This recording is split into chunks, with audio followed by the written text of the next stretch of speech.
Assalamu alaikum. Tu as peur, Michel? Prends du sucre. Tu as une petite mine, Michel. Petite vidéo pour revenir sur les événements qui ont eu lieu à Dijon ce week-end entre la communauté tchétchène et un groupe d'individus à Dijon. Un groupe d'individus à Dijon. C'est pas les Tchétchènes contre les Arabes ou les Arabes contre les Tchétchènes, ça n'a aucun sens, c'est pas vrai. Les Tchétchènes et les Arabes, c'est une communauté qui s'aime, qui s'entraide et qui font partie de la même communauté, la communauté musulmane. Donc n'essayez pas de diviser ces deux peuples-là, ça ne marchera pas. Je m'adresse à toutes ces chaînes de télé de merde, comme BFM TV d'ailleurs par exemple, qui a sauté sur l'affaire comme un clébard qui a pas vu un bout de viande depuis 85 ans. Bande de raclures. Le patron de BFM TV, quand il a vu la vidéo et qu'il a entendu Allahu Akbar, c'était le plus beau jour de sa vie à cette raclure.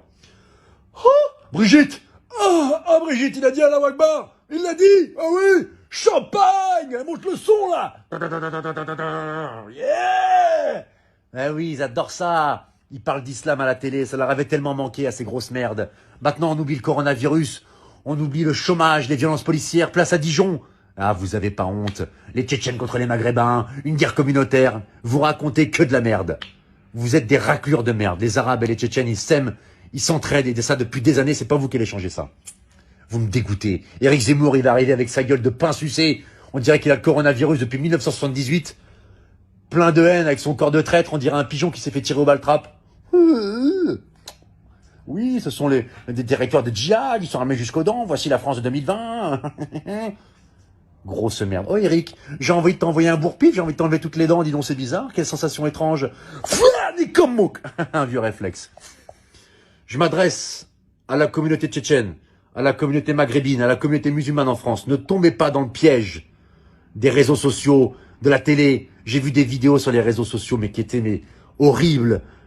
Des abrutis avec des kalachnikovs en train de dire « Ouais, Allahu Akbar, venez, on va vous niquer vos races, ouais, les Tchétchènes, Poutine, ouais. » Mais vous avez pas honte, vous insultez des morts qui ont vécu la guerre. Vous insultez entre vous. Vous êtes et vous dites Allahu Akbar avec des armes à la main. Est-ce que vous pensez aux conséquences que ça peut avoir sur la France, sur les racistes, sur la communauté musulmane, sur les vrais gens musulmans qui ont un vrai cœur? Vous êtes des grosses merdes. En aucun cas vous représentez l'islam. Et ça, ces petits cons là que vous voyez dans les quartiers là, ils énervent tout le monde, hein. Ils énervent les Tchétchènes, les Arabes, les Noirs, les Blancs. On n'aime pas les gens comme vous, là, qui font de la motocross en train de jurer sur le Coran. Wallah! Oh, Wallah, bombarde, frère, Wallah! Ouais, on sort les tarpés, si, vas-y, monte le son, là. La cuisine du Cocra. Si, 9-3, c'est la zone. Bande d'abrutis, là. Vous êtes des crétins finis. Personne ne peut vous aimer parce que vous êtes très cons. Et vous salissez la communauté musulmane avec votre comportement de chien, là. J'appelle, une fois la parenthèse finie, j'appelle maintenant aux gens intelligents qui ont un cerveau dans la communauté tchétchène, dans la communauté maghrébine, dans la communauté musulmane. C'est pas un concours aujourd'hui. On va trouver ce qui va nous rassembler et non ce qui va nous séparer. Je compte sur tous les gens intelligents pour régler la situation. Et encore une fois, je le répète, il n'y a aucun problème entre les Tchétchènes et les Arabes. On est tous frères. Ne cédez pas à la haine et n'écoutez pas les abrutis sur les réseaux sociaux. Je vous aime de tout mon cœur. Salam alaikum. Que Dieu nous préserve tous de cette haine et de cette méchanceté que je vois actuellement là.